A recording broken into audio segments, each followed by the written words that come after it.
Querido Pai, agradecemos pelo dia que passou e por mais uma noite de estudos, de muitos aprendizados, de muitos esclarecimentos, de muito conhecimento que pode nos ajudar a compreender melhor a nossa vida aqui na Terra, compreender o mundo, compreender o universo, compreender as leis divinas.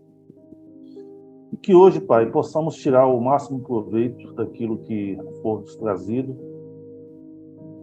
para que possamos enxergar a vida de uma maneira mais leve, com um pouco mais de fé na Tua justiça, e assim conseguir trilhar o nosso caminho para a evolução de uma forma mais suave. Esteja sempre conosco, que assim seja. Sejam bem-vindos mais uma vez a esse dia de estudo, onde une tantos corações de lugares, né, físicos diferentes. Então, isso é uma alegria para todos nós da fraternidade, poder ter esse espaço de nos encontrarmos além da nossa fronteira física, que é a fraternidade. Hoje, o tema é sobre suicídio. Este é um tema tão relevante, não só nos tempos atuais, como já desde a época de Kardec, porque esse tema está incluso na codificação. Ele está tanto no Livro dos Espíritos, como também está no Céu e o Inferno, como também fala no Evangelho segundo o Espiritismo. E por que isso está contido, esse assunto está contido nas obras básicas, né, que nos trouxeram a luz sobre o descortinar da vida? Para que possamos, ao longo desse tempo, ir adquirindo consciência sobre o nosso papel, sobre a importância de estarmos encarnados, e, claro, a consequência do que, né, a consequência sempre dos nossos atos frente às leis divinas, vamos assim dizer. E no momento atual se faz tão presente que, segundo os dados da OMS, né, nós temos aí, em média, a cada 40 segundos um suicídio. Então, ou seja, nós temos irmãos, 100 anos depois da codificação, ainda encurtando o seu estágio terreno por fatores inúmeros. E sabemos que a prática, né, do suicídio, ela não é algo da era moderna, mas ela acompanha historicamente o homem desde que o mundo ele é mundo. E ao longo do tempo a gente vem adquirindo consciência, estamos todos neste planeta buscando a nossa evolução do saber, e com isso a evolução da nossa moralidade. Então é normal que a gente vá cometendo muitos e muitos erros, e com o passar do tempo a gente vai conseguindo trilhar novos caminhos, e vai conseguindo se endireitar frente a esses erros que a gente pratica, erros que eu digo a gente de uma forma geral como a sociedade. Então, se eu botar lá nos tempos remotos, nós tínhamos comunidades, né, que incentivavam, por exemplo, o suicídio das pessoas idosas. Era difícil ser idoso ou deficiente. Então, era uma prática visto como algo que era natural. Tinha também os suicídios coletivos, buscando a espiritualidade. Eu vou me suicidar porque eu vou encontrar Deus do outro lado. Então, isso já tem escavações que mostram, sabe, pessoas, um monte de gente junta, né, que se suicidaram buscando alguma coisa. Agora, na passagem de 99 para 2000, houve muitas falas, né, teve muitos assuntos, né, de que o pessoal, seitas, queriam morrer todo mundo junto, para a passagem do ano, final do mundo. Então, enfim, esse é um assunto que ele traz diversas abordagens, traz diversos motivos, mas uma única verdade tem que transparecer, ou tem que ficar muito claro para todos nós, que é um ato que, independente da sua motivação, ele é um ato que fere a lei divina. O que nos diz a lei? Que nós viemos cumprir uma missão E nós temos um prazo para cumprir essa missão como ser vivos. E ao interrompermos, a gente está dando, né, um fim inesperado a um plano que foi traçado. E é engraçado que, por exemplo, na Grécia Antiga, alguns filósofos condenavam o suicídio em função da própria sociedade. Então, ou seja, aquele que praticava o suicídio deixava a sociedade órfã, porque era alguém que era produtivo e deixou de ser produtivo. Então, aí a gente está vendo uma relação de uma produtividade material. Mas se formos pensarmos em relação também ao espiritual, ele deixou de produzir a si aquilo que ele veio buscar.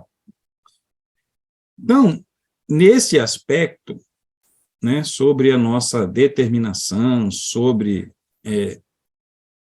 como isso interfere na nossa vida, nós devemos voltar, talvez, um pouco, né, dentro da própria codificação e lembrarmos, né, qual é o motivo da encarnação. Por que que nós reencarnamos? E aí, se a gente vai buscar uma referência, nós temos a questão 132 do Livro dos Espíritos, que apesar de ser uma pergunta simples, né, no qual diz, qual é o motivo da encarnação dos espíritos? E aí, a espiritualidade dá uma resposta de cunho muito filosófico, mas que embasa toda a nossa jornada. Então, o que diz a questão 132? Qual foi a resposta da espiritualidade? Deus lhe impõe a encarnação como o fim de fazê-lo chegar à perfeição. Para uns é expiação, para outros, missão. Mas para que alcance essa perfeição, tem que sofrer todas as vicissitudes da existência corporal. Nisso é que está a expiação. Então, por que a gente pergunta? Né? Começamos, talvez, por esse item. Porque muitas vezes, quando a gente se depara com uma situação que ela é muito angustiante em nossas vidas, onde a gente chega num momento que a gente não enxerga nenhuma saída, a gente começa a fazer algumas perguntas que levam ao objetivo da nossa encarnação. Por que eu sofro tanto? Por que todos esses percalços aconteceram em minha vida? Por que eu contraí determinada doença? Vamos imaginar que eu estou num câncer, por exemplo. E começo a fazer uma série de questionamentos de qual eu não tenho materialmente a resposta. Mas, ao termos contato com a doutrina espírita, nós começamos a entender o porquê que essas coisas se passam em nossas vidas. Começamos a compreender que existe sempre uma resposta a uma ação que eu dei. Então, se como o próprio livro dos Espíritos diz que Deus impõe a encarnação, então toda a encarnação ela não é compulsória, ou não é só escolha. Nós todos temos que reencarnar. E por que nós precisamos de reencarnar? Para dar continuidade ao nosso projeto de evolução. Isso quer dizer que a gente precisa de colher aquilo que a gente planta. Não existe uma outra saída. E quando nós estamos nessa situação, onde nós não temos a consciência de que a vida continua, que nós temos consciência de que tudo aquilo, que toda a nossa ação gera uma reação, seja ela agora ou para o além, né? O além das nossas expectativas, eu vejo uma saída para o meu sofrimento. Quando eu olho somente materialmente, eu olho o seguinte, bem, tudo isso que eu estou sofrendo, e aí, se é uma desilusão amorosa, se é por questões sociais, como tem vários psicólogos sociais que estudam esse comportamento do suicídio em relação à sociedade, já verificou que em épocas economicamente muito instáveis, o nível de suicídio ele aumenta. Em função de tudo isso, o que no fundo, cada pessoa que chega a pensar sobre isso quer? que sua dor cesse. Simplesmente. Queremos estancar a dor. Queremos parar de sofrer. Esse é o objetivo maior. Estancar, parar de vez aquele sofrer. Só que à luz da codificação, à luz dos ensinamentos, à luz não só dos ensinamentos, e aí o que é o mais importante na codificação, que não é só Kardec trouxe, depois a gente vai ver lá na questão 943 para frente, que chama o desgosto da vida sobre o suicídio, lá no livro Céu e Inferno ele vai trazer uma série, depois nas revistas espíritas, uma série de depoimentos, já na época de Kardec, mostrando as consequências deste ato, que é um ato infracionário à lei divina. Existe toda uma consequência perispiritual e consequências que vão passar as gerações de vidas para que a gente possa recuperar aquele ato. Então, hoje, através destas manifestações desses irmãos que já passaram por este caminho, e aí nós temos uma obra muito famosa, né, que todo mundo, pelo menos o título, já deve ter visto, né, que são Memórias de um Suicídio, de Dona Ivone, que vai contar a história, a trajetória e todo esse caminho de dor, de sofrimento, de refazimento e de caminhar novamente. Então, é um livro que vai nos dar toda essa paisagem do que pode acontecer com o irmão que escolhe este caminho. Quer dizer que todos vão passar o que está escrito no livro? Não, aquilo foi história daquele espírito, daquele momento. E nós sabemos que hoje, em função até desse momento transitório que nós estamos, hoje muitas coisas elas já estão sendo mudadas. Então, quando você lê num livro de Memórias do Suicídio, você vê um livro de Ana Luiz, fala que existe valas de suicida, vale que hoje, na atual conjuntura, estas coisas já estão começando a ser transformadas, transmutadas. Por quê? Porque nós já estamos passando de um planeta de provas e expiações para um planeta de regeneração. Então, toda essa parte, até de consciência no plano espiritual, ela também precisa ser trabalhada, transmutada, reurbanizada para essa nova consciência. E o que nós estamos tendo? Desde a codificação e esse trabalho hoje, né, incessante, tão importante do plano material, ou seja, através da Organização Mundial de Saúde, através das políticas de atenção à saúde, cada vez a massificação da importância da saúde mental no contexto social, isso mostra o quê? Que a espiritualidade lança a ideia, nós temos a doutrina espírita para poder acompanhar e nós entendermos, adquirirmos consciência do quais serão as ações de nossas escolhas, mas nós temos também no plano material, independente de qualquer religião, hoje, uma atenção especial para esses casos que são muito importantes. E assim, eu gosto de ligar alguns pontos das coisas que vão acontecendo. Por exemplo, eu vejo um filme e falo assim, ó, Aldeia da Espiritualidade. Quando lançou aí, não sei se todo mundo já viu, mas tem um filme aí da Marvel chamado Doutor Estranho, né? O cara abre um portal, né? Tem lá uma viagem astral. Então, eu falo, ó, coisas que a gente já viu lá nos livros de André Luiz, Kardec já falava, né, de deslocamento do perispírito, uma outra realidade, como a nossa mente forma a realidade, está ali. Está ali no Doutor Estranho, um filme da Marvel, que não tem, é um filme de diversão, mas está contido ali. Aí você olha de uma forma geral, e esses dias eu conheci, na verdade, ouvi falar através de uma pessoa que estava dando uma palestra também, e na Netflix, por exemplo, tem uma série coreana chamada Amanhecer, que trata especificamente sobre este tema, sobre o suicídio. Então, eu vejo a ação da espiritualidade, Léo, né, agindo em todas as fronteiras para que esse assunto venha. E, assim, eu não vi a série, eu li, queria até ter visto para poder falar na palestra, mas não consegui, mas algumas coisas que eu li, né, sobre crítica, relatos, fotos, assim, foi criada uma equipe de prevenção de suicídio no plano astral. E parece que os caras tinham até um aparelhinho para saber o quanto o cara estava próximo do suicídio. E aí o que é o barato, assim, eles se materializavam ao lado, né? Aí eu fico imaginando o nosso mentor, né? Eles não se materializam, mas se materializam através dos nossos amigos, através de um médico. Existem várias outras formas de materialização, levando a pessoa a refletir, ressignificar aquele sofrimento.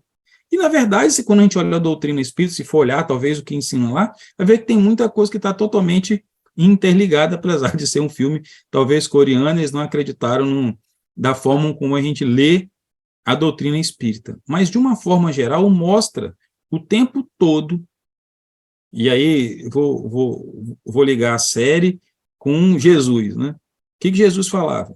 Bem-aventurados os aflitos, pois serão consolados. Então, a gente vê a misericórdia agindo. E na série vê exatamente um destacamento da misericórdia, está ali cuidando das pessoas para que elas não deem cabo à sua vida e possam viver e entender o seu plano reencarnatório, a sua missão de vida. Isso não quer dizer que na nossa missão a gente não vai ter momentos de tristeza, de angústia. Nós teremos sim, porque isso vai fazer com que a gente busque, e com essa busca de sair desse momento, a gente acaba se fortalecendo. Sim, Jane, fortalecendo. Vamos lá. Boa noite, Léo. Tenho 5 perguntinhas aqui. Bora lá. Na verdade, 6.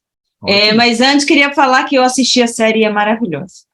Então tá bom. Então, eu vou botar aqui para assistir agora. Então. Pode colocar. Mas é mais ou menos isso? Eu falei mais ou menos certo aí? Sim, é.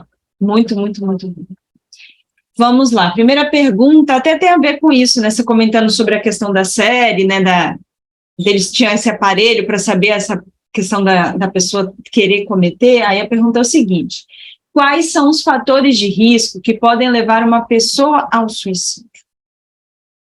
Bem, de uma forma geral, o fator de risco está ligado ao emocional. Esse é a grande, talvez, vou chutar estatisticamente, né, é chute mesmo, mas talvez 95% das causas que levam a pessoa a tirar a vida está ligada à causa emocional. Por isso que a saúde mental ela passa a ser tão importante em momentos tão desafiadores como o que a gente vive atualmente, principalmente com o excesso de informações que nós temos.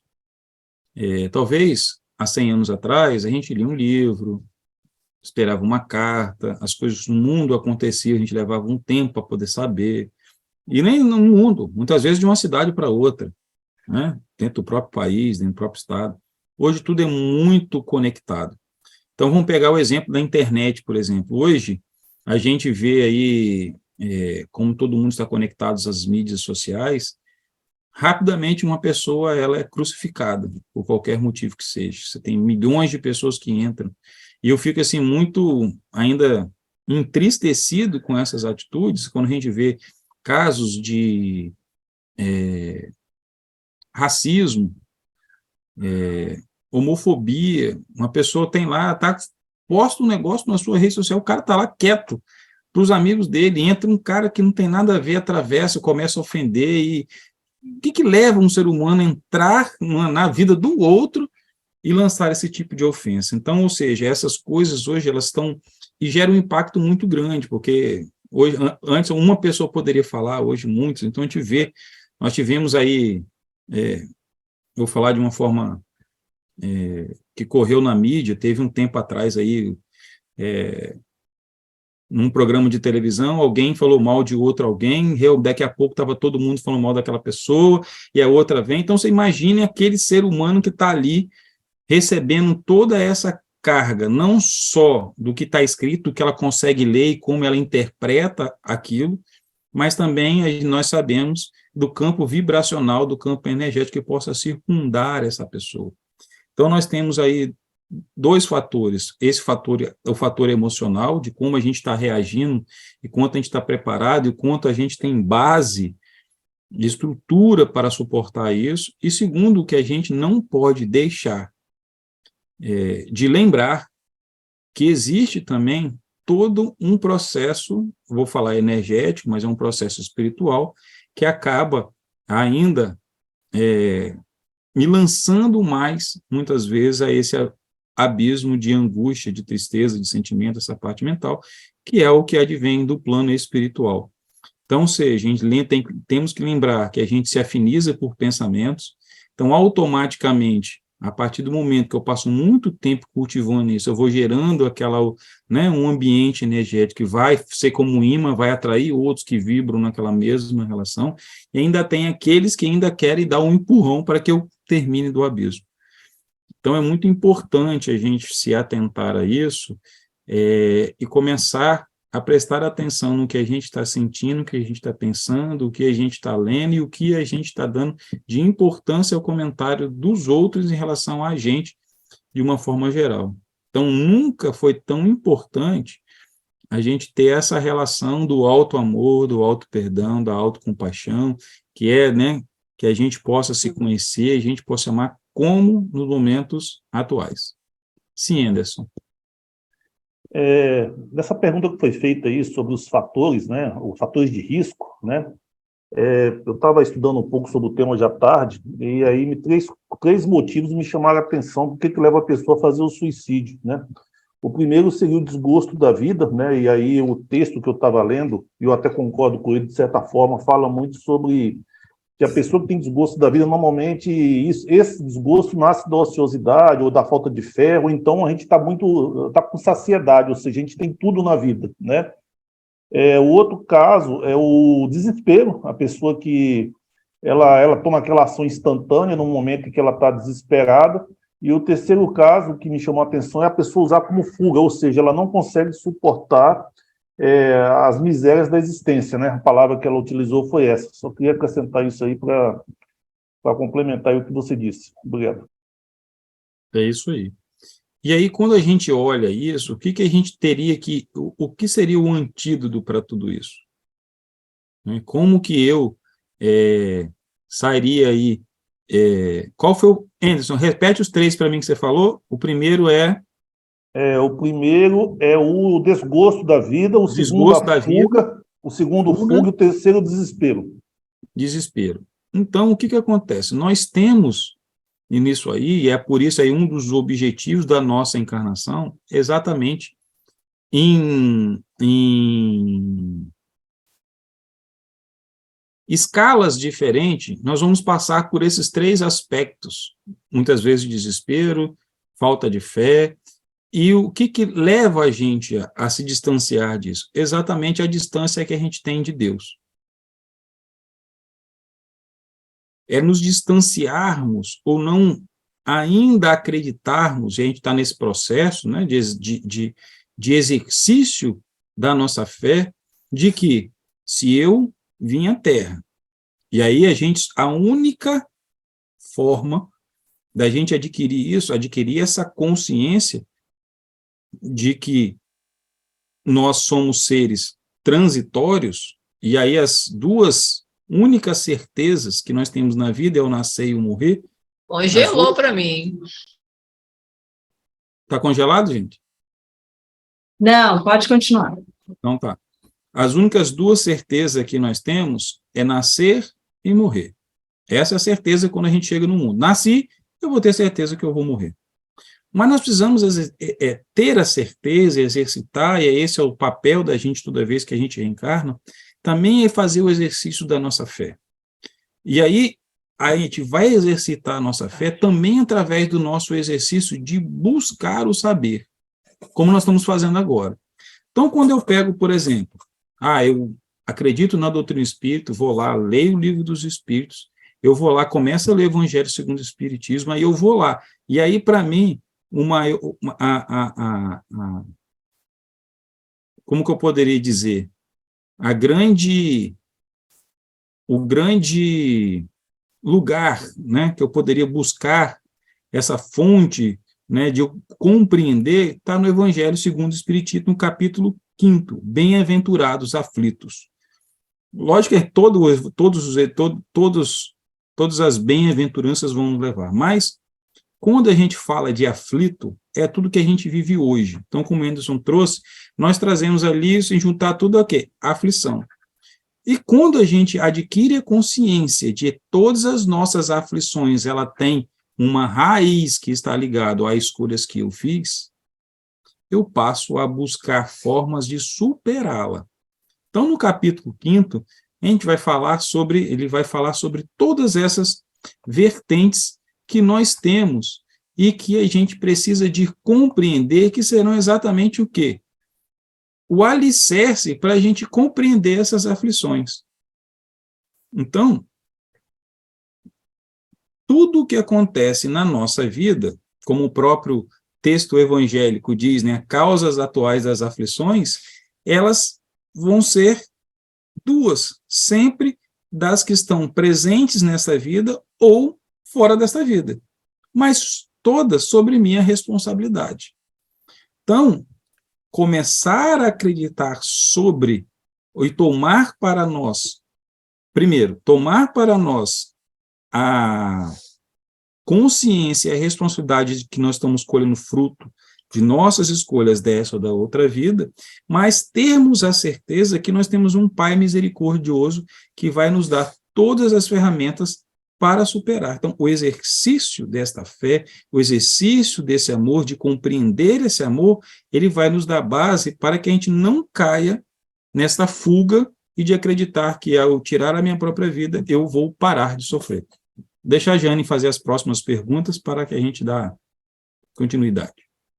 Vamos lá, temos 8 perguntas. Bom, a próxima é a seguinte. Você comentou até um pouquinho, mas aí eu vou fazer a pergunta, e se você quiser fortalecer esse ponto. É possível determinar o perfil de quem tem tendência de cometer o suicídio? Olha, nós temos pessoas que, e aí hoje, se você for olhar, tem crianças que cometem suicídio. Antigamente eram os mais, se for olhar lá atrás, eram os mais velhos. E ao andar, hoje nós vemos crianças que cometem suicídio. Aí quando você olha uma criança que comete suicídio, lógico que teria que ver tudo que há para o histórico, mas pode ter uma relação com a sua última vida, porque a gente sabe que tem pessoas que cometem suicídio mais de uma vez e voltam para tentar não cometer, e elas podem acabar sucumbindo de novo. Então, o perfil, a gente não pode generalizar. Se eu fosse colocar como generalizar, poderia dizer todo aquele que se angustia, todo aquele que sofre, todo aquele que não encontra saída, sabe? Então, não existe um perfil. Eu vou pegar assim, um exemplo que aconteceu com Kardec. Kardec tinha um médium, sabe, que o cara era um super médium. Então, ele sabia da continuidade da vida. Ele psicografava mensagens de mais alto nível. Se viu numa situação financeira, perdeu tudo, ficou desesperado e cometeu suicídio. Contemporâneo de Kardec, conhecia Kardec. Então, isso não quer dizer que o fato da gente ter conhecimento da doutrina, a gente não possa ser pego em um momento de desespero e a gente sucumbir. É natural, porque todos somos passíveis de erro. Graças a Deus, nós temos a misericórdia divina para nos amparar, para nos acolher, nos dar nova oportunidade.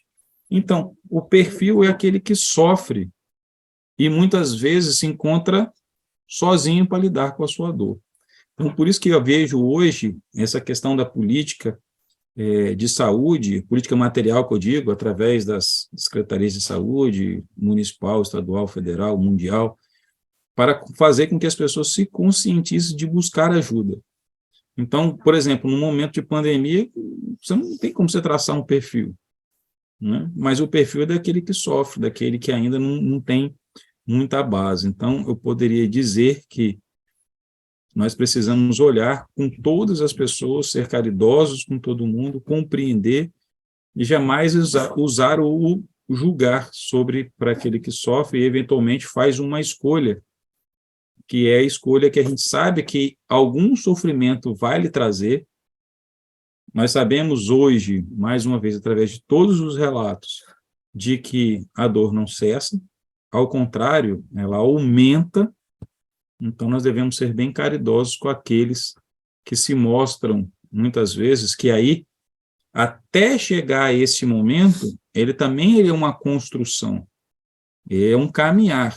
Tirando de um fato aí, como Kardec fala que é loucura, né, um ato que é impensado, Anderson trouxe aí que tem aqueles que, né, que surtam, né, por algum motivo, é uma pequena quantidade, também é um processo construtivo. Então, a gente tem que ter muita atenção aos nossos pensamentos, a essa vigilância, esse questionamento, para que a gente não se adentre a esse caminho também.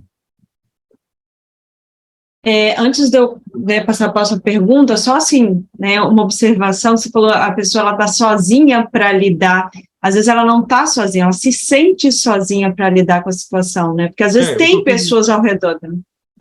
O sentido foi exatamente esse, da pessoa se sentir, porque muitas vezes ela está rodeada de pessoas e ela se sente sozinha, bem colocado, porque essa foi a intenção que eu quis falar do sozinha, não é por companhia, mas ela não consegue absorver o auxílio. E aí o seguinte, né, bem lembrado, porque ela não está só sozinha materialmente, ela também não está sozinha espiritualmente. Bom, agora a pergunta vai ser para uma pessoa totalmente capaz de nos ajudar neste momento. Suzana quer fazer uma colocação. Ótimo. Suzana, pode sair do mundo. Ei, o Léo, a pergunta anterior, né, sobre... É que eu fico nervosa para falar sobre isso, porque são muitos conteúdos, assim. Mas vamos lá. No Setembro Amarelo, existe um grupo, na verdade, acontece no Brasil inteiro, é um congresso sobre o suicídio, e existe em cada CRP, né, cada regional do Conselho de Psicologia, existe esse encontro.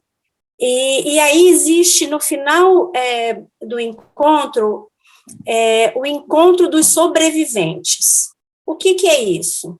São as pessoas que sobreviveram ao suicídio, as famílias que sobreviveram ao suicídio, né, mesmo que o ente querido tenha falecido, né?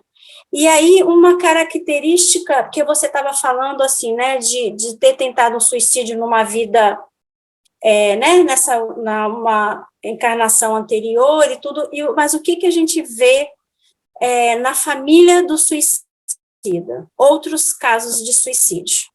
Então, às vezes,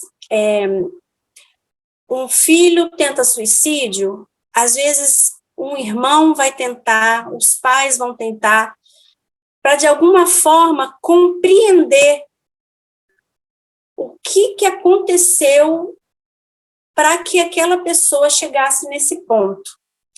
Então, assim, a gente vê como aquela ação de um afeta toda a família, todo o entorno, e como isso é passado, porque, às vezes... vamos supor, uma mãe se suicida, às vezes o bebê é pequenininho, e como ele lá na vida adulta, né, então ele não vivenciou o suicídio, né, mas ele carrega essa história, né, esse momento, assim, então como é tão marcante para quem tem o desejo, né, para quem tenta, para quem está do lado, para quem participa, como é uma marca que fica, assim. E aí, participar desse encontro, eu acho que todas as pessoas deveriam ter essa oportunidade, sabe? Porque é muito intenso, é um encontro fechado, é um encontro muito respeitoso, existe toda uma equipe de psicólogos treinados para participar, sabe? Não é uma coisa aleatória, existem técnicas até para acalmar as pessoas, porque é como se as pessoas estivessem revivendo, né? E aí você ouve relatos de pessoas que tentaram e como que aquela tentativa, de certa forma, fez com que elas renascessem. Então, são muitos depoimentos muito belos, assim, muito profundos, assim. Então, eu quis só para dar esse depoimento, assim, eu acho que não sei se vai ser, mas...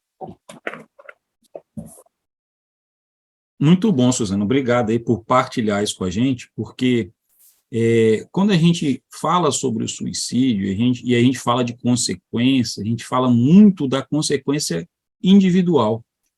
Mas existe uma consequência, e aí, nessa consequência coletiva, que eu posso dizer da coletividade da família, é que é um dos fatores que atenua muito o sofrimento daquele que parte, muitas vezes por isso, exatamente quando ele olha o sofrimento, o rastro de sofrimento que ele deixa. Então, ou seja, ele não só continua a sofrer pelaquela causa, mas ele também faz com que outras pessoas sofram. E pode ser até pior, não só sofrer, mas pode levar a, por exemplo, vamos imaginar um pai de família que se suicida em função de uma crise financeira. Então, ele acha que ele pararia de sofrer, que a vergonha cessaria, e aí ele deixa a família dele em condições piores, porque se ele tivesse aqui, ele poderia lutar, conseguir um emprego novo, batalhar, sabe, dar sustento, e aí ele perde, e aí daqui a pouco um filho morre, e ele vai vendo as consequências dos atos dele, e isso aumenta muito o sofrimento dele. Então, assim, quando você nos traz, e aí é muito bacana a fala daqueles que tentaram e não conseguiram, vamos assim dizer, eles foram vitoriosos sobre a sua tentativa, e como aquilo faz ele mudar de perspectiva de vida. E também, né, volto aí às palavras do Mestre Jesus, né, o escândalo é necessário, então a gente pode e deve aprender a observar os outros. Então, essa família ela não foi reunida à toa, isso não aconteceu. Então, nós entendemos hoje, à luz da doutrina espírita, por que esses laços são unidos. Muitas vezes vieram todos juntos, a gente vê, uma vez eu estava assistindo, agora estou falando, estou lembrando, uma vez eu estava assistindo uma série na HBO que era exatamente de família suicida, sabe? O avô cometeu suicídio, depois o pai cometeu suicídio, o filho cometeu suicídio, e muitas vezes da mesma forma, trancado dentro de um carro. Então a gente sabe que essas histórias elas se repetem, nós sabemos que a gente leva as nossas tendências para outras vidas, e principalmente nos grupos familiares. Os grupos familiares, eles vão ali se tentando, e aí, quando a gente vê, por que acontece tanto isso, às vezes, num grupo familiar? A misericórdia divina colocando todos juntos novamente, para que juntos possam buscar superar aquele momento. Então, pode chegar um caso, por exemplo, de que a pessoa tentou, sei lá, vou chutar, 10 vezes e não conseguiu, mas ela precisa passar por uma vida sem cometer suicídio. O que pode acontecer com ela? Ela pode vir com uma paralisia, uma forma que ela não tem como ela tirar a própria vida, para que ela consiga passar por uma vida sem cometer aquele ato. Isso é só suposições, tá, gente? Estou dizendo que aconteça isso, não.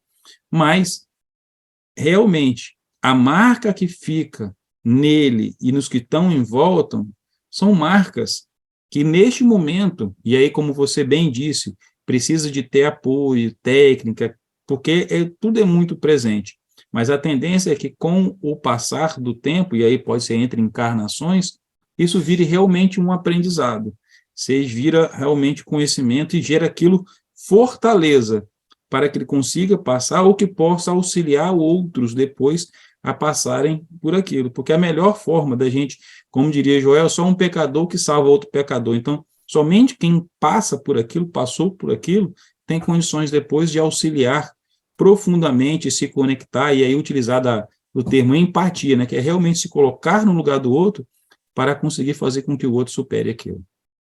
Muito bom, Suzana, muito bom. Sim, Jane. Vamos lá.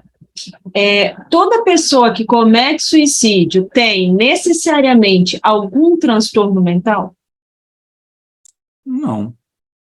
Porque a luz hoje da psicologia, da psiquiatria moderna, nós temos hoje já um espectro muito grande de transtornos mentais. Então, por exemplo, hoje, uma depressão severa, não um transtorno, mas é uma doença de cunho emocional, de cunho, um sofrimento patológico físico, e pode levar a pessoa a se suicidar. Outras podem não ter nada, Esses dias eu estava conversando com um amigo meu, ele falou assim, Léo, eu tinha um vizinho, que assim, o cara tinha uma vida normal, aparentemente, a gente não sabe o quanto ele sofria, estou falando normal às vistas de quem está de fora. E ele planejou toda a morte dele. No dia que ele saiu, ele deixou anotadas as senhas do banco, deixou uma grana para a mulher, deixou tudo organizado. Ele saiu de entrada, pegou o carro, foi na terceira ponte e pulou. Deixou tudo organizado. Aí eu falei, esse cara tinha transtorno mental? Não sei. Mas não necessariamente precisa ser. Kardec fala que assim, que leva muito em relação à intenção que a gente tem, que o louco está fora de si, então ele não está tomado ainda por todas as suas faculdades. Mas muitos são em função do que constrói dentro de si, né, que tem de objetivo. Às vezes é um sofrimento, como a gente diz, pode não estar nessa vida, o cara sofre por sofrer. Ele pode ter uma boa família, ter bom amigo, aquele negócio que a gente está falando da solidão, ele pode ter tudo em volta dele, e ele se sentir só. E aquilo ser motivo suficiente para levar ele, por fim, a sua vida, porque ele quer, no fundo, acabar aquele sofrimento. Ele não tem consciência de que o sofrimento dele vai continuar, que pode se agravar. Mas, naquele momento, a certeza única que ele tem é que somente ao tirar a minha vida, isso vai acabar. É uma escolha que a pessoa faz. E nós, que estamos em volta, como sociedade ou como amigo, nós só temos, quando uma pessoa faz essa escolha, nós só temos uma forma de auxiliá-lo do plano de lá. É que a gente se coloque em oração, que a gente se coloque em emanação das coisas boas que nós vivemos, e que a gente, naquele momento, não lembre do que ele fez. Essa é a melhor forma de auxiliar. Lembre que a gente, por quê? Porque a gente sabe que as nossas preces, as nossas orações, os nossos sentimentos vão alcançá-lo. Então, a melhor forma da gente auxiliar essas pessoas é desta forma, é rezar, lembrar dos bons sentimentos, das coisas que a gente passou juntos, de tudo aquilo, e respeitar a escolha dele. Mas não necessariamente a pessoa que tira a própria vida, ela tem um transtorno mental, vamos dizer assim, congênito. Vou usar talvez essa expressão, né? A pessoa tem uma doença física que leva ela a isso. Muitas vezes ela vai construir isso ao longo do tempo, em função das escolhas e como vive a sua vida. Vamos lá, temos 6 ainda, tá? A próxima é a seguinte: pensamentos e sentimentos de querer acabar com a própria vida podem ser insuportáveis e pode ser muito difícil saber o que fazer e como superar esses sentimentos. O que pode desencadear essa situação? A quem se pode recorrer? Bem, quando a gente começa a pensar muito sobre isso, e aí a gente tem que expandir a consciência de que a gente vai atrair outros nessa condição, nós produzimos esses sentimentos e outros vibrando com aqueles sentimentos ou incentivando aqueles sentimentos. Então, por isso que o vigiar e o orar e a gente saber quem nós somos, e aí hoje eu vejo mais uma vez a ação da espiritualidade agindo de forma invisível através dos programas de saúde mental, da valorização da saúde mental. Esse dia eu estava assistindo uma novela com o João Guilherme, tinha um cara lá, assim, foi um psiquiatra, mas psiquiatra é meio de doido. Ou seja, é uma forma até televisiva de mostrar que a saúde mental não é coisa de gente doida, é coisa de qualquer pessoa normal, que não tem vergonha. Ao contrário, é uma fortaleza, é uma sabedoria que nós temos quando a gente busca ajuda. Não é fraqueza, é força buscar ajuda. Então, o melhor caminho que a gente pode ter quando a gente começa a ter esse tipo de pensamento é, primeiro, quando a gente tem consciência do que nos cerca, do plano espiritual, é a gente começar a lutar contra esses pensamentos. Como que eu posso lutar contra esses pensamentos? Eu posso começar a rezar, rezo o Pai Nosso, Ave Maria, rezo o que eu quiser. Aquilo que eu sei, o que é mais próprio, o que é mais verdadeiro comigo. Isso não é só isso, não adianta? Não. Eu posso procurar um psicólogo, posso procurar um psiquiatra, eu posso estar com falta de alguma vitamina, eu posso ter uma N coisas materiais que também precisa ser cuidado, assim como as coisas espirituais. Nos digo espirituais, aliás, as coisas espirituais e espiritualistas, né, da nossa fé. Então, voltar, a gente fazer leituras edificantes, refletir sobre o Evangelho, isso são ações que vai sanitizar o nosso ambiente mental e espiritual. Precisamos aí buscar ajuda terapêutica no psicólogo, psiquiatra, isso a gente jamais pode deixar de fazer, né? E buscar nossa família, buscar os nossos amigos, buscar as pessoas que estão próximas, que estão ali prontos a nos apoiar, sem ter vergonha disso. Fala, Anderson. Sobre essa questão dos pensamentos que vêm, né, eu vou dar um exemplo prático do meu tio.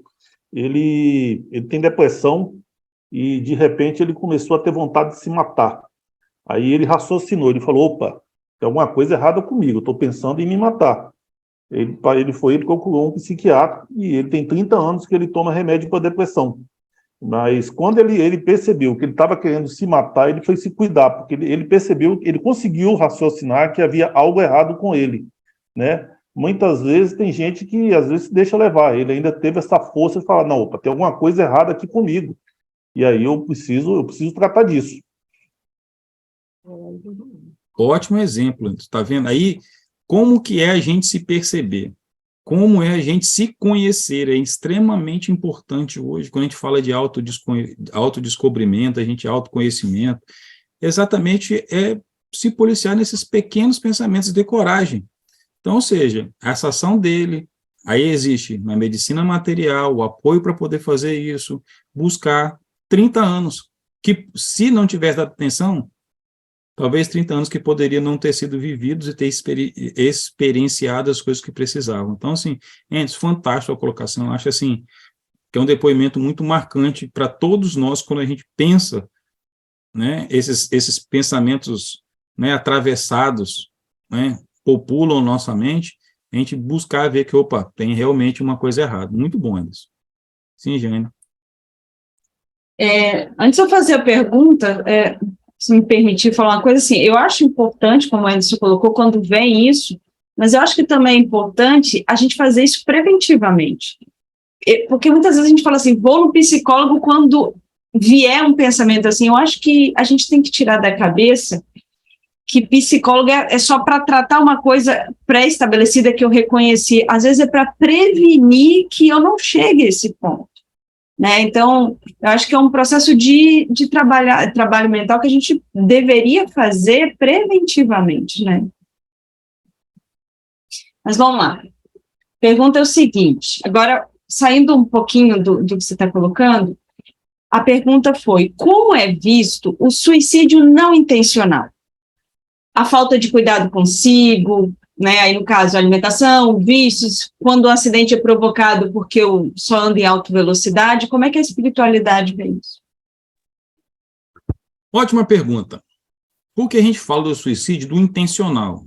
Eu vou ali, acontecer alguma coisa, briguei com a N, me separei, vou me jogar na frente do trem, ou pular da ponte, sei lá. Mas nós temos um suicídio que a gente não para poder analisar, como a pergunta trouxe. Muitas vezes, uso de substâncias, outras vezes cultivando pensamentos que vão me causar uma doença, outras vezes dirigindo perigosamente. Tudo isso, né? O que vai acontecer? Vai ser me dado de acordo com... Tudo vai ser dado segundo a sua obra, não é assim que a gente aprende com Jesus? Então, o que acontece? Ele, né, ou nós, quando agimos dessa forma, nós chegaremos lá e a gente vê isso, né, no nosso lar. André Luiz não se suicidou, né, mas está no vale suicida em função do que bebeu muito, adquiriu uma doença e encurtou sua vida.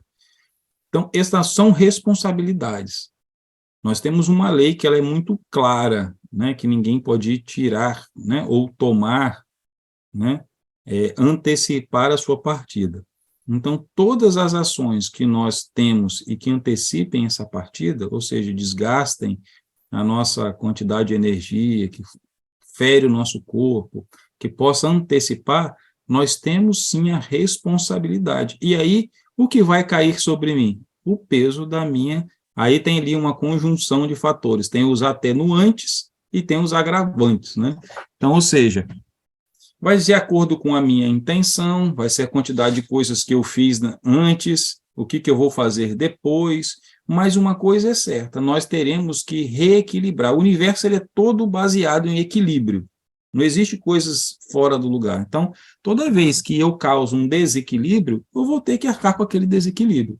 Então, por exemplo, se voltando à história de um acidente, dirige em alta velocidade, sai ultrapassando todo mundo, me mato. Se eu morrer sozinho, eu vou arcar com as mesmas consequências da minha, sabe? Como eu disse, a minha família vai ficar desamparada, vai ter uma série de consequências em função da minha ação que eu vou ter que responder depois. E agora, se eu levo alguém no acidente? Eu vou responder pelas minhas atitudes e ainda vai pesar, aí são os atenuantes da pena, sobre a responsabilidade sobre os outros. Então, assim, é um tema que a gente tem que pensar, não exato, e talvez o que é mais silencioso seja esse, são as coisas que nós vamos fazendo ao longo da nossa jornada e que podem, sim, caracterizar um suicídio indireto, quando eu não dou atenção às coisas da minha vida ou da vida que pode impactar na vida do outro. Então, a gente está falando de acidente, consumo de droga, consumo de álcool, qualquer coisa que vai minar a minha saúde, vou usar a palavra saúde, e que eu tenho responsabilidade sobre isso, porque eu vim com um planejamento. Então, qualquer coisa que me tire desse tempo que eu precisava de viver, de fazer as coisas que eu precisava de fazer, vai ser considerado, de certa forma, um suicídio, e aí é contrário à lei, e aí, se é contrário à lei, eu tenho, né, que reequilibrar frente à lei. Fala, Anderson. Você até já falou aí, né, chamado suicídio involuntário ou indireto, e coisas assim, até mais simples assim, são consideradas, caem nessa categoria. Por exemplo, a gente não cuidar direito do nosso corpo, uma alimentação muitas vezes desequilibrada, a pessoa que fuma demais, a pessoa que bebe demais, tudo isso hoje ele é considerado um suicídio involuntário ou indireto. E as consequências acabam sendo a mesma, né? Tanto dos suicídios voluntários ou involuntários, sempre que a gente vê alguma leitura de algum depoimento, que a gente tem bastante material sobre isso, o sentimento é sempre o mesmo quando chega do lado de lá, arrependimento. Exatamente. E aí vem o pior, né? Arrependimento, depois vem a culpa junto, que a gente fica arrastando esse trem por muito tempo, e aí nós vamos sofrendo as consequências no nosso, né, no nosso espírito, em função de toda essa culpa. E aí são chagas, deformações, uma série de coisas que vão surgindo como consequência do nosso desequilíbrio mental, causado muitas vezes pela culpa, pelo nível de responsabilidade, pelos atos que foram praticados. Então, assim, é um desdobramento que realmente, quando a espiritualidade usa de todas, aí é que eu vejo assim, quando a espiritualidade mete a mão assim para chamar muita atenção, é porque o dano é muito grande. A gente não pode minimizar o dano. Então, ou seja, a gente vai ter repercussões no nosso campo de vida muito grandes. Então, hoje, por isso que eu vejo assim, quando vê uma série de televisão, vê esse negócio todo, é por quê? É para nos conscientizar, para que a gente pare de errar tanto desse jeito, para que a gente não recaia sobre nós ainda coisas ainda mais pesadas. Mas é extremamente importante a gente prestar atenção nessas causas secundárias, causas que podem nos levar a isso e nos fazer com que a gente sofra ainda mais. Porque se a gente for olhar, muitas vezes vamos colocar aí, quando sai muito fora da regra. Por exemplo, vou usar drogas. Começa a usar drogas. É um suicídio, porque o suicida, quando ele quer aplacar a dor, mas geralmente vou usar que seja essa terminologia que eu vou usar, eu vou me matar, eu quero aplacar a dor. Eu começo a usar a droga também para aplacar a dor, e ela vai me levar à morte depois. Então, no fundo, seja o indireto ou o direto, no fundo, querem terminar uma dor. E a gente quer terminar uma dor quando a gente não compreende esta dor. Então, a partir de que a gente tem consciência, e nós precisamos adquirir esta consciência do motivo de nossas dores, e aí a gente vai fazer isso no divã do psicólogo, a gente vai ter o suporte da psiquiatria com os remédios para poder suportar esse período, a gente pode compreender. E não existe coisa que não tem saída. Tudo há saída no mundo, tudo.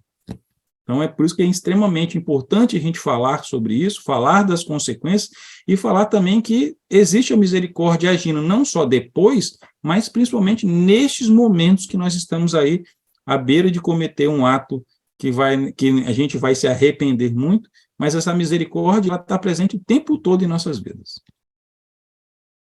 Posso? Sim, pode. Não buscar o tratamento para uma doença incurável e assim não né, não prolongar a vida material, também é um suicídio? Olha, vamos imaginar que eu tenho uma cardiopatia e que se eu tomasse um remédio, eu poderia viver com a minha família por muito mais tempo. Só um exemplo. Eu deixar de tomar, sendo que existe uma possibilidade, e a gente está falando de possibilidades, ela é considerada, sim, uma antecipação da vida, porque eu tenho forma de fazer. Nós sabemos, nós temos a certeza de que nós vamos morrer, isso é fato, de qualquer jeito, todos nós. Se eu tenho formas de lutar pela minha vida, por que eu não lutar?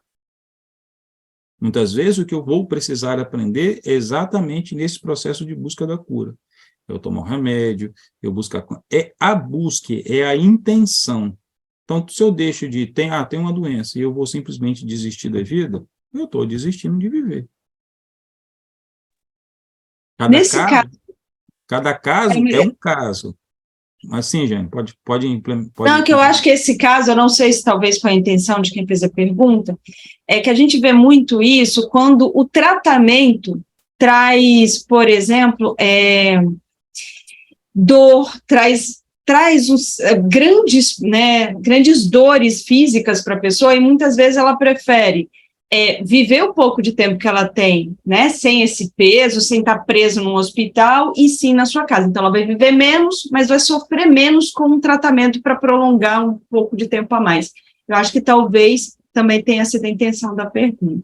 Ok. Bem, o que vai, e aí eu vou voltar às palavras de Kardec, o que vai pesar sobre isso é a sua intenção e o quanto a gente tem. Aí eu vou usar a expressão daí, né? Ele fala assim, quanto eu tenho de garrafa para vender, né? Quantas coisas de mérito eu tive na minha vida, né? Do que eu fiz até então. É uma escolha, até compreensível, e não estou aqui para poder julgar. Então, assim, eu ia sofrer muito, o tratamento é muito invasivo, cada caso é um caso. Como a gente vai ter, qual vai ser o nosso nível de consciência quando a gente partir? Pode ser que seja a escolha, e aí realmente eu tenho que passar por isso, e aí é um monte de si, né? Então, si é complexo, porque cada um traz a sua história, e é muito difícil para qualquer pessoa, se fosse na fraternidade, se fosse numa consulta com alguém incorporado, possivelmente o espírito ia falar assim, olha, eu não posso falar sobre isso, porque cada caso é um caso. Eu gosto muito de falar essa frase que eu aprendi na fraternidade, mas realmente cada caso é um caso. A gente não sabe o que tem no processo, né, de vida dessa pessoa, o que ela precisa de passar.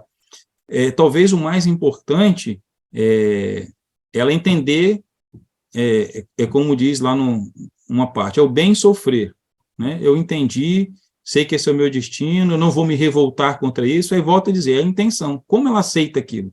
Isso que vai ser muito determinante no continuar da vida depois. Como eu aceito. Eu aceitei, sei que é fruto do que eu escolhi, né? Então, aí eu vou passar bem, e aí pode ser que lá na frente seja até melhor do que eu podia imaginar. Então, eu não posso dizer que isso seja um suicídio, mas o que eu posso dizer é que tudo depende da sua intenção, o quanto a gente coloca de sentimento daquilo, o peso que a gente coloca daquilo. A pessoa pode fazer isso de uma forma muito leve e muitas vezes pode até prolongar, talvez, a vida mais do que se estivesse buscando um tratamento, porque, volto a dizer, muito da intenção. A próxima é dentro dessa questão do suicídio involuntário. A pergunta é o seguinte: posso considerar que grande parte da humanidade, a grande maioria da humanidade é suicida?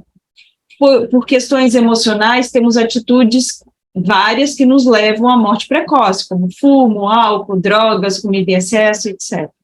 Então, a gente poderia considerar a maioria da humanidade como possíveis suicídios? Exatamente.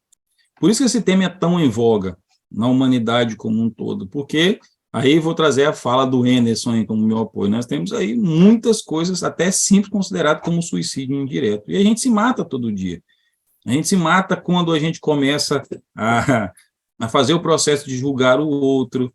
Quando está falando na mídia social, a gente entra, fica lá, não, né? Tempo agora de Big Brother, por exemplo, fica um querendo matar o outro, né? Fica lá naquela... Isso é um suicídio indireto, a gente está desejando o mal do outro, a gente já sabe da lei do retorno, né? Vai, é o bumerangue e volta, então tudo que a gente deseja volta contra a gente. Então, sim, hoje, e é por isso que a espiritualidade fala muito sobre isso, aí vai falar de respeito, vai falar de perdão, de compaixão, porque são os antídotos para esse veneno que a gente toma e vai se suicidando o tempo inteiro. É chegado o momento, em função do próprio momento planetário de transição, que a gente deixe essas mazelas para trás e a gente foque nas coisas boas, que a gente possa voltar a uma boa alimentação, que a gente possa voltar ao estado presente, né, de aproveitar o momento presente, não ficar preso no passado, nos quadros depressivos, ou nos presos no futuro, com os quadros ansiosos, mas que a gente viva o presente. Né? Como diz aí o Eckhart Tolle, lá do Poder do Agora, né? A mente é o nosso maior, né, que impede a nossa felicidade, que ela fica querendo ir para trás ou ir para frente o tempo inteiro. Então, hoje, nós temos a espiritualidade, e aí não estou falando só de livros psicografados, porque a espiritualidade ela age de uma forma geral. A gente vai ter algum autor que não está psicografando o livro com o nome de um espírito, mas escreveu algo, imprimiu algo que foi totalmente inspirado pela espiritualidade, para nos guiar a pensar de forma diferente. Sim, Anderson. Ô, Léo, eu achei interessante essa pergunta aí que a Claudine fez, porque eu estou chegando à conclusão que a gente já nasce nesse mundo sendo suicida, né? A gente não tem posturas de preservação da gente em todos os aspectos, vamos colocar dessa forma. Nem todos têm acesso a uma alimentação saudável, pode se dar esse luxo, né? Eu acho que o simples fato de a gente pegar o nosso carro e pegar essas estradas brasileiras e fazer uma viagem de longa distância, a gente já está colocando nossa vida em risco, tá? Mesmo que a gente dirija com prudência, tudo mais.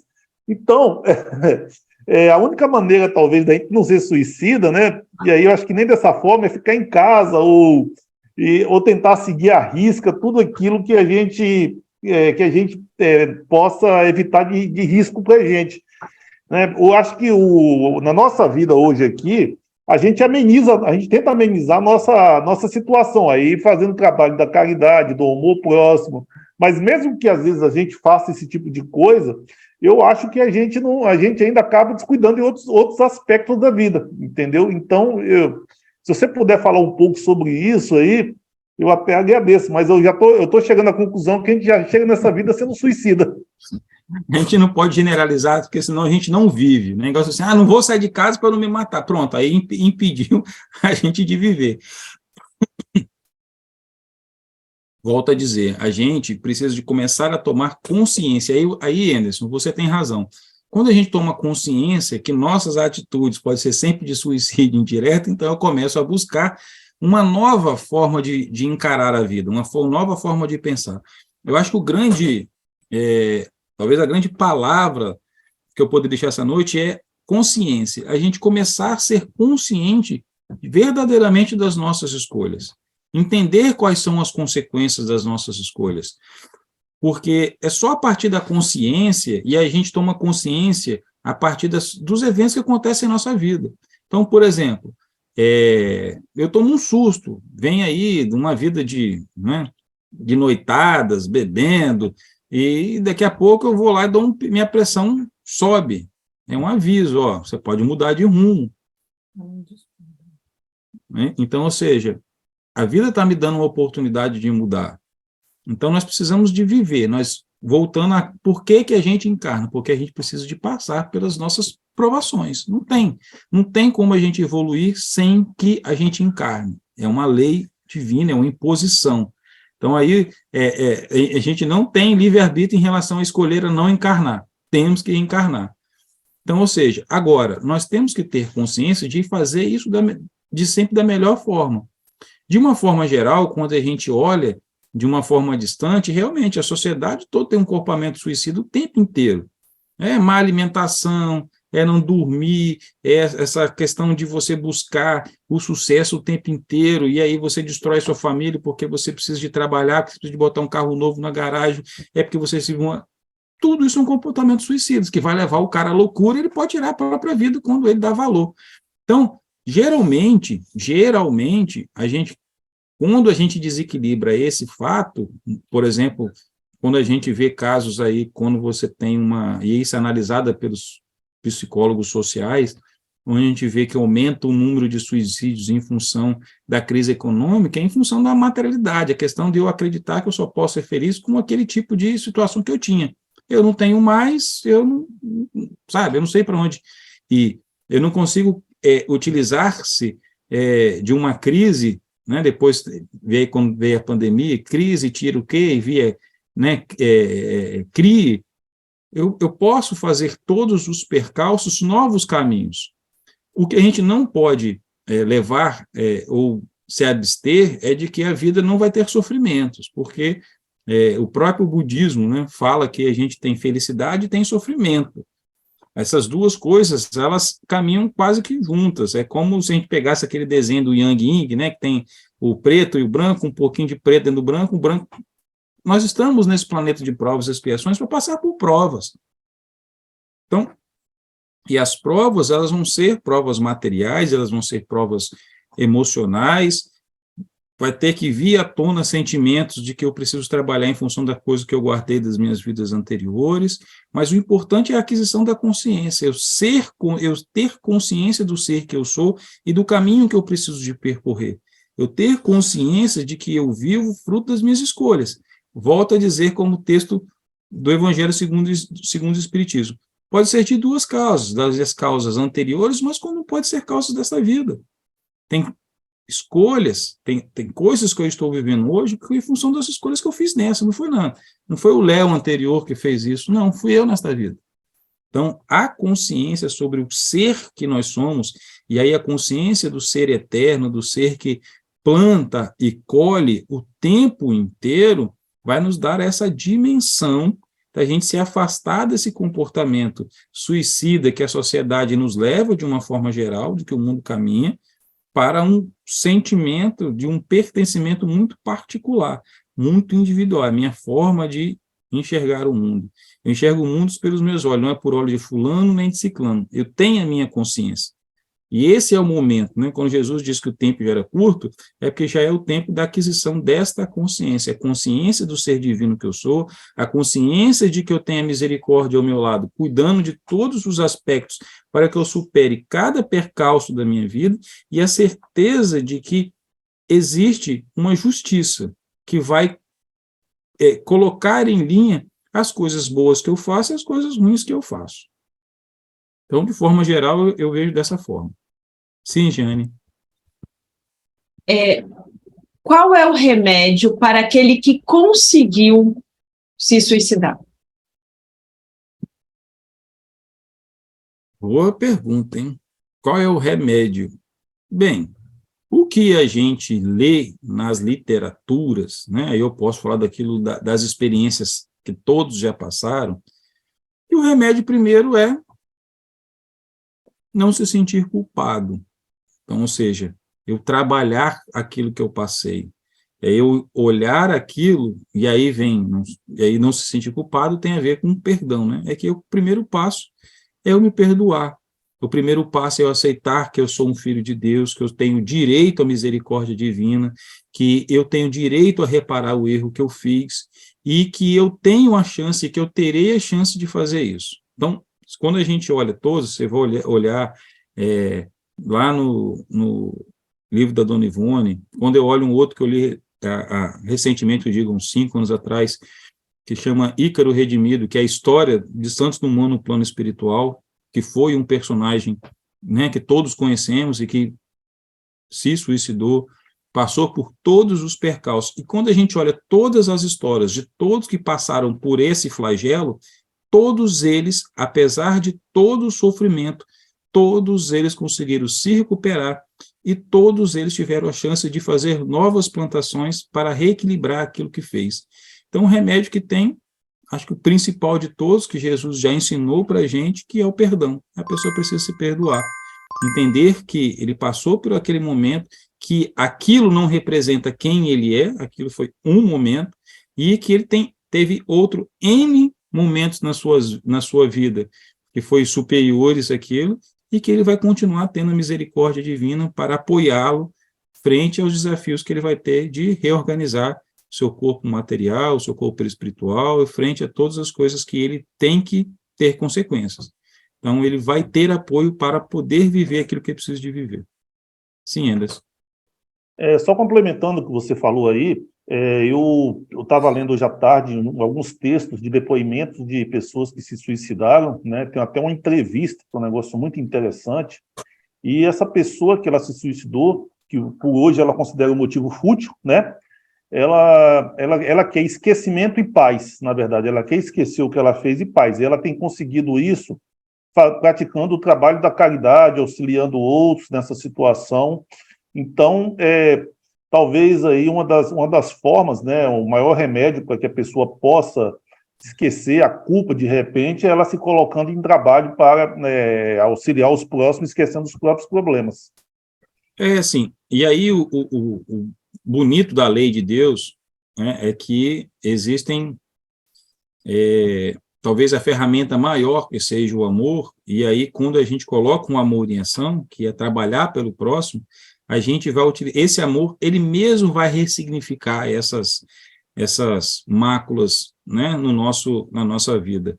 E ela vai fazer essa regeneração, a chegar um momento que, ao ela recordar disso, em vidas futuras, né, quando ela tiver essa conta, isso não irá mais causar desequilíbrio. Então, o foco em auxiliar o outro, o foco da gente emanar amor, o foco da gente colocar, e aí, essa é uma das ferramentas misericordiosas do Pai, a gente poder voltar a reencarnar e utilizar-se do véu do esquecimento para isso, exatamente para que a gente não tenha contato com isso que passou, e a gente tenha a capacidade de auxiliar os outros, e através desse auxílio, a gente movimentar essa energia curadora, que é o amor, e com isso a gente acaba se recuperando. Muito bem, Anderson. Realmente, a gente se colocar ao trabalho do próximo é um remédio que cura qualquer mal.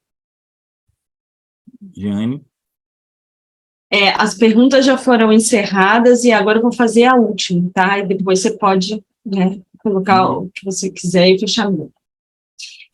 É uma pergunta, né, que talvez até é bom para você trazer uma coisa que a gente não conversou muito até agora.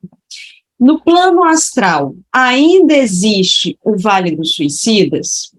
Existe mesmo essa segregação que tanto se prega em algumas igrejas sobre onde ficariam os suicidas?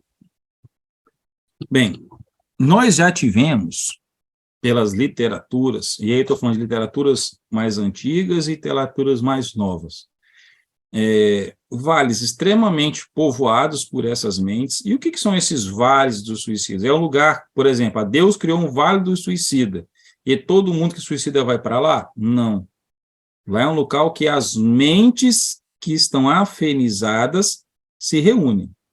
Ponto. O que acontece? Se a gente for passar pelo ponto de vista lógico, que nosso planeta ele está em evolução, e todo o campo espiritual também segue essa evolução, não faz muito sentido, ou seja, não é muito lógico eu estar já aí nas portas da gente, posso que eu digo, né, da transição planetária, de sair do mundo de provas e expiações para um planeta de regenerações, e ainda ter vales extremamente sombrios e onde todo mundo vibra e é separado por isso. Vai existir lugares ainda no plano espiritual onde as pessoas ainda conseguem se reunir em função das suas vibrações? Sim, mas já não são construções como eram antigamente, porque a própria consciência, ela também vai se expandindo. Então, em muitos lugares onde tinha esses vales, aí que a gente vê nos livros, que tinha aquelas paisagens horrendas, tudo aquilo, isso já foi totalmente reurbanizado. É como se o poder público chegasse e organizasse um lugar, montasse uma escola, um hospital, uma creche. Então, ou seja, por quê? Porque se faz necessário até pelo momento que a gente está vivendo. Então, hoje, até toda aquela parte dolorosa que se tinha, que o espírito precisava de passar, hoje, em função do nosso sequenciamento de evolução, isso começa a ser acelerado, eles já não são deixados há muito tempo dessa forma. Por quê? Porque a casa está mudando. Então, muda-se não só a geografia material, mas a geografia espiritual também. Então, essas divisões que a igreja ou que as igrejas vão criando, isso são criações do homem, para, muitas vezes, através da consciência, do medo, fazer com que essas pessoas desistam de cometer aquela ação em função do medo. Cuidado, se você fazer isso, vai acontecer aquilo, você vai arder no mar no inferno, você vai em um lugar, aquelas coisas que a gente vem colocando pelo medo. Mas o que eu tenho lido ultimamente é que esses vales eles estão sendo reurbanizados, eles estão sendo cuidados em função desta parte da evolução do nosso planeta, que é como, por exemplo, não tem como a gente mudar para uma casa nova e não está limpo, sabe? Então, é feito um processo muito criterioso e cauteloso para que esses irmãos, até que não estejam em condições, eles sejam movimentados, eles sejam colocados, e a gente sabe que muitos serão teletransportados para os outros orbes, a gente já viu sobre, né, essa questão planetária. Então, a espiritualidade, a misericórdia, ela trata com muito respeito. Então, hoje, o conhecimento que eu tenho é que já não há da forma como eram, ou que foram retratados em livros de 50, 60 anos atrás, porque aquela época era daquele jeito, o mundo estava de um jeito, hoje o mundo espiritual já é de outro jeito. Fala, Jane. Não só uma observação assim, porque às vezes a pessoa vê num depoimento atual e pode achar estranho a sua colocação, é que o que a gente vê atualmente não é que não exista, ficou estranha a questão do urbanizado, porque assim, a construção dessas áreas não é de Deus, são as pessoas que constroem com as suas emanações, né? Então, como ainda tem muitas pessoas com esse nível de emanação, ainda existem esses lugares, eu não vou dizer que são iguais aos descritos nos livros anteriores, porque eu não fui lá para ver, né, nem quero. Mas a grande questão, assim, eu, pelo menos, que eu percebo, né, do que eu vejo dos depoimentos, é que até existem, mas eles estão ficando cada vez menores, né, porque assim, porque senão fica estranho, às vezes, quando a gente vê o depoimento de alguém, eu estava lá até ontem, e aí, né, então assim, existiria, mas talvez menores, talvez estejam se modificando, como você bem colocou, né, por causa da nossa transição. Isso mesmo. Não é que vai deixar de existir, porque enquanto existir uma consciência que se reúne com outra, consegue construir. Elas não são tão, talvez, como você bem disse, né, suntuosas, ou como eram zonas extremamente de sofrimento, mas a tendência é que elas sejam cada vez menores, já que o nível de consciência da gente, a gente está evoluindo. Então, elas só não são mais, né, vou voltar aí às palavras de Jeane, que bem colocou, tão numerosas como antes. Então, isso está certo, então, em função da própria evolução do planeta, a tendência é que a gente vá diminuindo, né, essa faixa vibratória. Sim, Anderson. Só fazer uma observação rápida sobre isso, né? Até aqui no mundo material, a gente consegue transformar locais de sofrimento, né? Com a nossa boa ação, nossa boa vontade. Então, no mundo espiritual, da mesma forma, a partir do momento em que eles se dedicaram ao auxílio, né? A tratar de uma forma diferente a pessoa que chega lá, você consegue também transformar aquela energia que foi criada e consegue transformar na coisa melhor. Então, o melhor exemplo que a gente tem é o que a gente faz aqui também, né? A gente consegue transformar lugares ruins em lugares bons, lá eles também fazem da mesma forma. A Adriana escreveu aí, o Jefferson chama até de zona dos esperançosos, né? Então, assim, a gente vai ter, ainda hoje, muitas informações, e aí, o que eu posso dizer é que tem muitos, e aí, como a gente sabe que a espiritualidade, ela é capaz de fazer muitas coisas, muitos habitam até zonas plasmadas eles não estão numa zona de sofrimento, mas é como se fosse levado para uma câmara onde eles estivessem numa zona de sofrimento, porque o nível de consciência e de não merecimento não permite que eles acessem determinadas situações. Então, muitas vezes, essas zonas, elas são mantidas, mas não significa que existem, para que esses espíritos sejam recuperados, entendem? Porque ele é um processo de aquisição de consciência. Então, também existe, como fosse, vou dizer assim, né? Pode até soar estranho, mas como fosse hospitais, mas que replicam aquela zona para que eles possam ali, aos poucos, indo serem tratados e serem mudados de uma posição para a outra, para que consigam receber o auxílio. Digo isso em função, né, das coisas que eu lembrei agora, numa outra vez que eu vi um médico falando sobre isso também. O fato é que nós estamos mudando de consciência, o nosso planeta ele está evoluindo, e aí, como bem o Anderson disse, a gente consegue ver essas mudanças no plano material, através dos esforços, da união de corações, a união de pessoas que levam amor, paz, sabe, uma nova vida. No plano espiritual também isso acontece em proporções muito maiores. A função é que a misericórdia divina ela nunca trabalhou tanto nos últimos tempos, ou seja, o auxílio tem chegado a todos os filhos de Deus. Como Jesus disse, que nenhuma ovelha ficaria perdida, então, assim, a nossa representante maior da misericórdia divina, nossa Mãe Maria, nunca trabalhou tanto, coitada, né, oferecendo a todos nós que ainda somos espíritos em sofrimento, somos espíritos doentes, com muitas doenças ainda a curar, então ela está de braços abertos, acolhendo, independente da forma como a gente chega ao plano espiritual, seja através de uma interrupção brusca da vida, seja através do nosso desencarne natural, mas chegamos lá ainda revoltados com as nossas vicissitudes, com os nossos sofrimentos, e todos nós continuaremos sendo amparados pela misericórdia divina. Então, que nesta noite a gente possa adquirir essa consciência, essa certeza de que a gente jamais está desamparado. Seja materialmente falando, eu estou dizendo, né, para aqueles que estão sempre, ou que transpassaram por alguma vez sobre um pensamento de tirar a própria vida, que entram num sofrimento e num processo angustiante muito grande, é que nós temos um pai que cuida de todos os seus filhos, que está constantemente ao nosso lado, através de inúmeras mãos visíveis e invisíveis, que precisamos, né, nos resignar, que nós precisamos entender e ter a consciência que o nosso sofrer agora é um caminho para o nosso aperfeiçoamento e não uma maldição.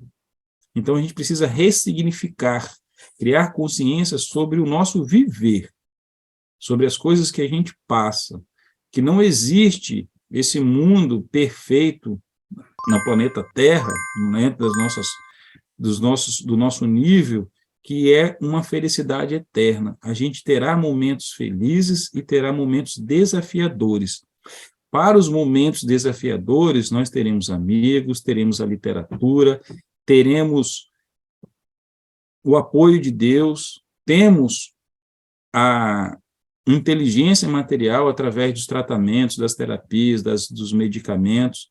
Nós temos os livros, sejam eles psicografados, sejam não psicografados, que vão nos dar o suporte necessário para que a gente adquira força, adquira coragem, busque, naquele momento de escuridão, né, um facho de luz, e aí pode chegar através de uma simples frase, para a gente meditar, que a gente consiga, né, ter consciência de observar os nossos pensamentos, como o Emerson deu aí, um exemplo maravilhoso do tio dele. Opa, estou pensando em morrer. Peraí, que história é essa? Eu não estou querendo morrer, não. Ou eu preciso de ajuda, e aí buscar a ajuda necessária. Não é vergonha pedir ajuda, seja no psiquiatra, seja no psicólogo, seja para um amigo, seja para a esposa, seja para o marido, seja para o filho, seja para o irmão.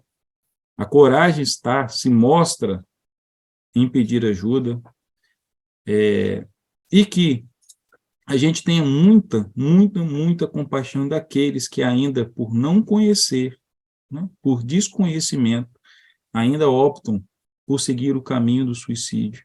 Que a gente possa, toda vez que a gente né, escutar que alguém buscou esse caminho, que a gente ore por ele, ore pela família, para que eles tenham sustentação energética, para que ele tenha sustentação energética no plano espiritual, para que consiga se equilibrar, consiga achar o seu caminho de volta, porque as oportunidades são dadas, e que ele fique bem.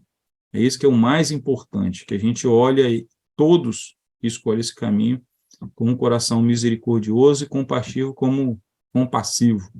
como Jesus nos olha todos os dias. Então, já que nós não temos mais perguntas, eu convido a todos para que possam acalmar nossos corações, que possamos elevar nossos pensamentos ao nosso Pai Celestial, a nossa Mãe Maria, que é representante da misericórdia divina, que a sua misericórdia possa alcançar a todos os corações nessa noite que estejam aflitos, que estejam agoniados, desses irmãos que neste momento pensam em buscar este caminho, que essa misericórdia pode servir como uma luz, que o auxílio possa chegar através das mãos invisíveis como das mãos visíveis, e que se através desse pensamento coletivo, dessa egrégora que aqui está formada, possa auxiliar alguém a não seguir esse caminho, nós já teremos cumprido uma grande missão nessa noite, e que a gente possa ser semente desse assunto, que ele possa se propagar, que a gente possa levar auxílio a quem precisa, uma palavra amiga, um sorriso, que a gente possa estar atento às pessoas que estão em nossa volta, que muitas vezes sofrem, a gente não está vendo, e que a gente possa ser sempre um farol de luz a iluminar a nossa escuridão e a escuridão que estão próximos a gente. O Pai Celestial abençoe a todos e protejam nessa noite que estão conectados aqui, e que amanhã e durante essa noite, em todos os dias, tenham a certeza de que o Pai ama todos nós. Que assim seja. Que assim seja.